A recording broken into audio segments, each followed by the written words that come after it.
Om Shri Sai Ram. So, today we are discussing about the modern Indian history, and the, the topic is non cooperation movement, the causes of non cooperation movement.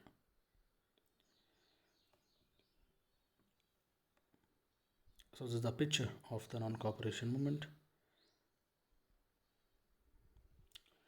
Okay, the non cooperation movement, let's begin with the introduction. The non cooperation movement was launched on the 1st of August 1920 by the Indian National Congress under the leadership of Mahatma Gandhi.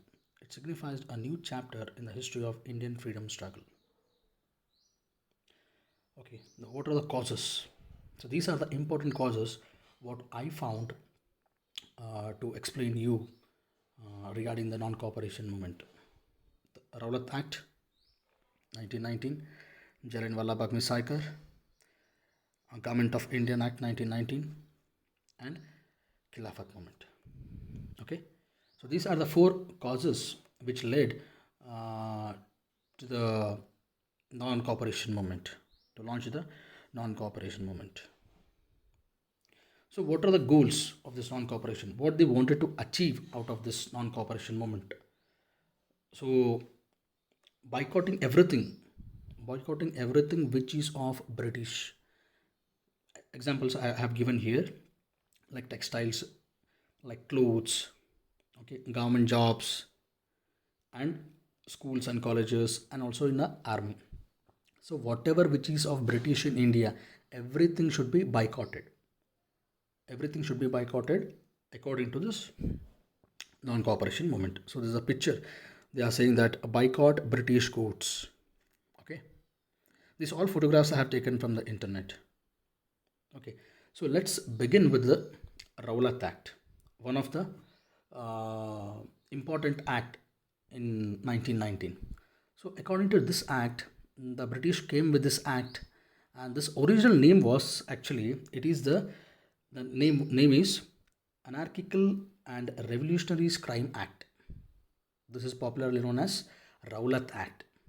So it was passed by the Rowlatt Committee, okay, which was headed by the Sidney Rowlatt, who was the chairman head of the this committee, and he recommended this report and passed into an act, okay, which is officially known as Anarchical Revolutionary Crimes Act, but generally known as Rowlatt Act 1919.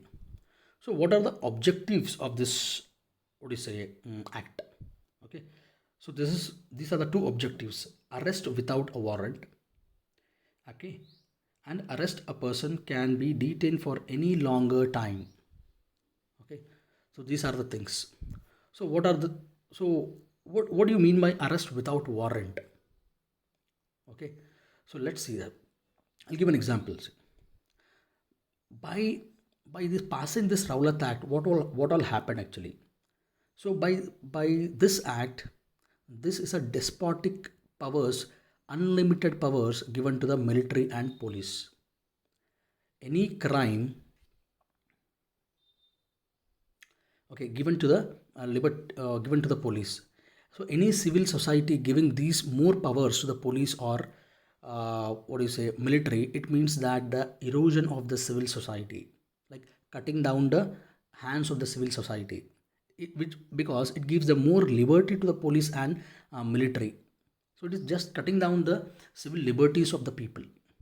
So we can see some since last many decades in Jammu and Kashmir, in northeastern states, we have seen this, what do you say, arrest without warrant kind of thing. Because what happened in 18, if I'm not wrong, in 1958 there was an act passed on the special act passed on northeastern states called as Arms Force Act. So one of the lady there sat for the hunger strike in Manipur. In Manipur, she's known as Iron Lady, known as the Iron Lady. She sat for 16 years, 16 years to abolish this act. I'm speaking about the contemporary India Arms Force Act in 1915 58, not this 1919. Just I'm giving for example. to understand you better, to make you understand better. So she sat for 16 years for the hunger strike. And also in Jammu and Kashmir, we can see many people sitting for the strike, making the protest. Okay, so all these things happened in Jammu and Kashmir also. So according to this act, I didn't say her name. Let me know in the comment section or in the what is a group. What is her name? Who sat for 16 years and also called as Iron Lady of 7 states. Okay, and that is the world's longest hunger strike ever seen in India, in the world I see. So what is this arrest without warrant? Okay, the police got a new power. Without arrest, without a warrant, he can arrest anybody. Anybody he can arrest without a warrant, without a reason. Okay, so in order to arrest an individual, there is a process actually. Okay, if somebody comes to arrest you, you will ask what is the proof, what is the authentication, on what basis you are going to arrest me.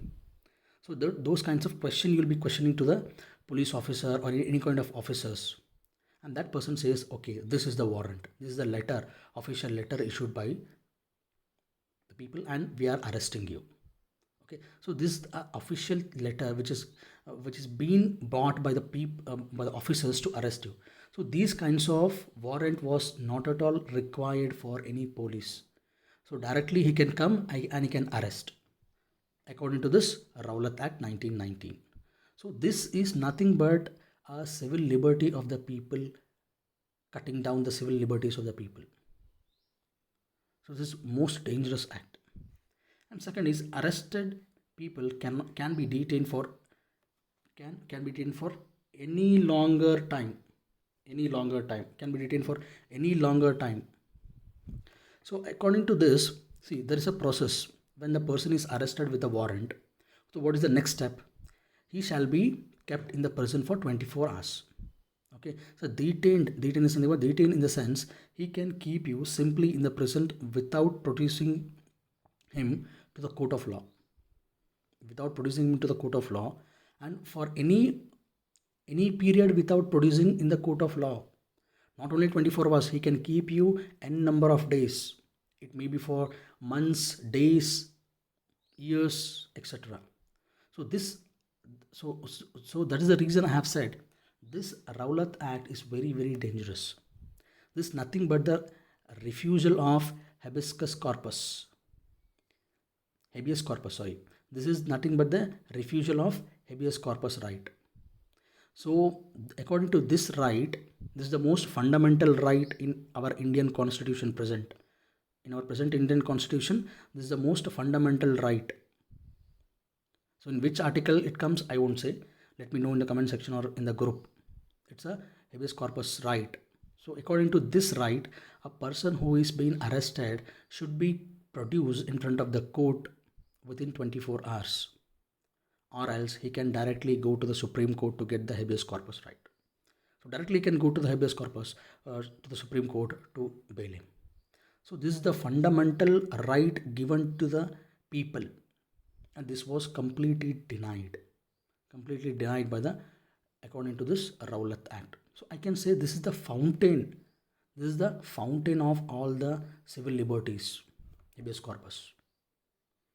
Okay, so this was the tyrannical and cruel act passed by these Britishers in the name of a Revolutionary Crimes Act. There's nothing but the suppression of national movement, I can say. Indirectly, they wanted to suppress this any mass movement. So Gandhiji and this the Congress Party outrightly rejected this Rowlatt Act. Outrightly, completely refusal of this act. So by this only, the Gandhiji has founded an organization called as Satyagraha Sabha. It's called as Satyagraha Sabha. Sabha, which was the movement taken up by the Gandhiji. Okay, so he was busy with all the present movements and socio-economic conditions, all these things. But this was he was coming to the political career in the India. So this is the beginning, I can say, beginning of this Gandhiji into the mass movement in the political scenario. Okay, so So this is the one of the reason why the Gandhiji has launched the Rowlatt Act. This is one of the reason Rowlatt Act. I hope you understood. Okay, next. Next is Jallianwala Bagh massacre. This is one of the most event in entire history of Britishers in India. It is the most cruel event in entire history of Britishers in the modern India. It is unparalleled event where the thousands of innocents were brutally killed. I'll get into the details of this. What happened? This event took place on 13th of April. Okay, 13th of April 1919. Okay, 13th of April 1919 at the place of Jallianwala Bagh. The place Jallianwala Bagh. Okay, at Amritsar. At Amritsar. So what happened? There was a meeting. There was a meeting by the Congress party and the attended and with the mass with 20,000 people in the Jallianwala Bagh that premises. So suddenly what happened? This was not applicable for the any Indians. This kinds of public meeting, because okay, I'll come into the details of that. But here I can say what is this? Why this arrest of Dr. Satyapal and Saifuddin Kishtu? Okay, what happened? Dr. Satyapal and Saifuddin were the leaders who had been arrested on 10th of April. Who had been arrested of 10th of April by protesting the meeting. Okay, so these people were arrested in the name of Rowlatt Act. Okay, which I have discussed. On the name of Rowlatt Act, these people were arrested. So on 13th of April, on this 13th of April, the public meeting was organized at the Jallianwala Bagh to protest this, these leaders. And the General Dyer, who was the Governor General, he has that publicly banned any meetings. Publicly banned, and he imposed martial law. Okay, I'm not able to write because I'm writing with my hand. Okay, so it is a martial law. Martial law applicable. It is nothing but a similar kind of 144 section. Okay, so as you know, this is a period of Corona and all. Corona is going on in the entire world. So I'm as you know, I'm from Karnataka state and I hails from Gulbarga district. So since the Gulbarga was the first case in entire India, the person died from the first case was from Gulbarga. So from that day almost till today, okay, today is almost 26th May. So till today almost it's daily like it's like a 144 section. Daily it's like a 144 section. So let me come to this. What is martial law? Okay, so martial law, or this 144 section, where the publics are ban the banning of public or the public meetings. Okay, not more than 4 people can roam on the road. So any kind of public meetings or marriages, functions, everything is prohibited. Everything is prohibited. But this Congress party, what they have done, deliberately violated this martial law. Okay, deliberately violated this martial law. So according to the Congress party, this was a suppression of right of speech. Okay, why? Because see, your leaders have been arrested and you don't have the right to question. You don't have a right to do the protest. So this is absolutely right against their speech. So according to them, so they came on the roads. So one thing, what happened, because of their the leaders have been arrested illegally on the suppression of this implication of this Rowlatt Act. So most of the participants in these public meetings were illiterate masses coming from the neighboring villages.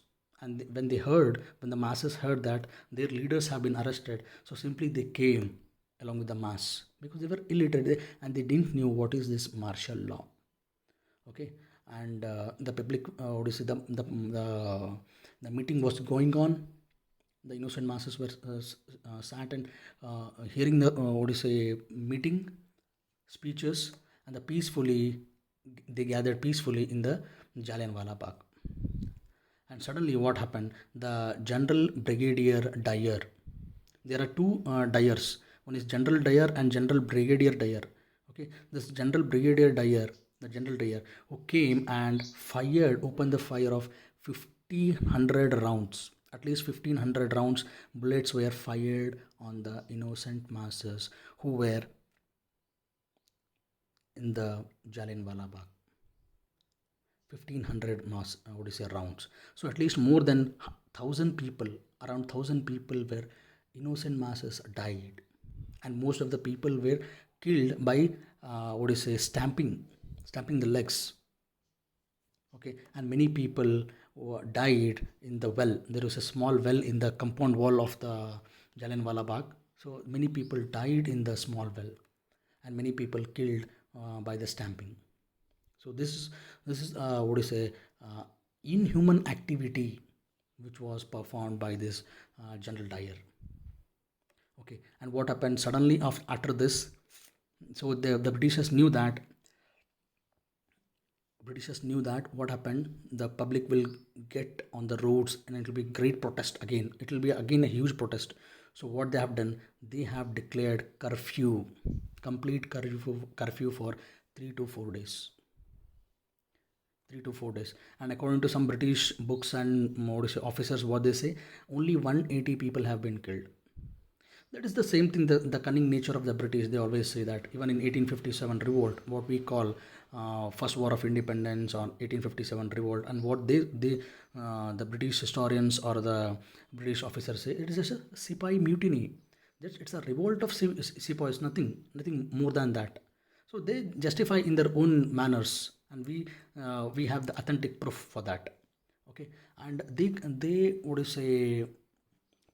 say made the curfew for 3 to 4 days, and as a result of that, the whole dead bodies were eaten by the vultures and animals. The whole dead bodies, because nobody has taken this bodies, the dead bodies. So as a result, the vultures ate the bodies, and the animals take away took the body away. So only I call this, it's an unparalleled cruel Jallianwala Bagh massacre. This was uttered by this General Dyer. So after that, the people will not keep quiet. So immediately the Gandhi and the Congress party demand to punish the General Dyer for this atrocity. And suddenly, and what happened? There was a commission set up to inquire about this Jallianwala Bagh and the Dyer. So that was called as a Hunter Committee. Not the Hunter Committee which is about the education. There's a new Hunter Committee to study about the Jallianwala Bagh massacre. So after this, what happens? And even that committee also, which was almost with the filled of Britishers. So ultimately, the Hunter Committee came with a conclusion that the General Dyer is innocent. Look at the Britishers. They they came up with the conclusion that General Dyer is innocent because General Dyer has justified that I have done my duty. Because they have clearly violated the martial law, and the violation of martial law. What should do? So I have done my duty. If I have put the bullets and the people are killed, it's not my crime. It's my duty. I have to do it. But it is a really inhuman activity. See, even we also know, even what I said, the section 144 is applied in the whole country for some days, 21 days or 51 days by the Modi, and the people came on the road, and for the some reasons, did the police do the same thing? Did the police fire the bullets on the people? The peoples were killed, innocent masses were killed. No, even same issues is going on since decades in the Kashmir. Did the police or the military does the same thing? Does the military and police kills everybody who came on the road, who was protesting or such kind of activity? At the max, what they'll do, they'll put the rubber bullets or gas or throw the stones to the max. This is a total brutality, I can call. This is the total brutality by this General Dyer and the British officers. So little later, what happened? It's a funny incident, not funny incident. It's a patriotic incident. What I can call. There was a person called Sardar Udan Singh. Sardar Udan Singh. Okay, what do you say? He went away to the England in the search of this General Dyer. Okay, he went away to the England in the search of General Dyer, but unfortunately he couldn't find him. He couldn't find, and he assassinated Michael O'Dyer.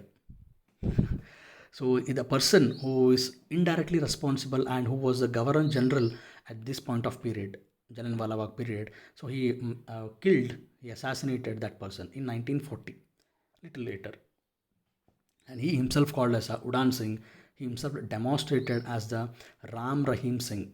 It is about the what do you say Hindu Muslim unity, demonstrating that the Hindu Muslim unity. So he was captured and hanged in London in much later period, and he himself called as the what do you say the child of Jallianwala Bagh, because he was just a child when this Jallianwala Bagh massacre took place. So that influenced on his mind very much, and he went and killed the General O'Dyer instead of General Dyer also. Okay. So I'm looking for something.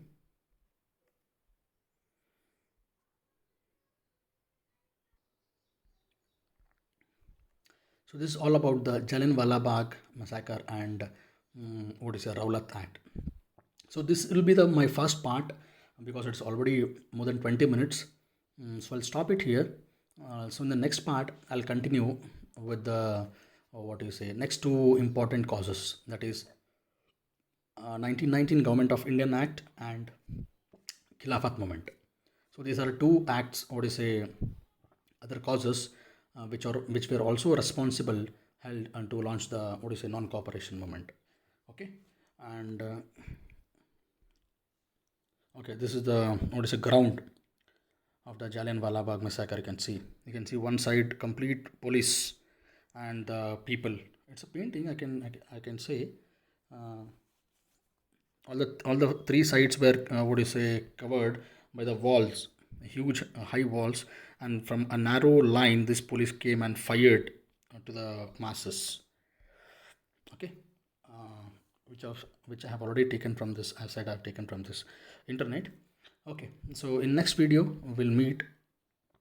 So till then, bye and Sai Ram, Jai Hind.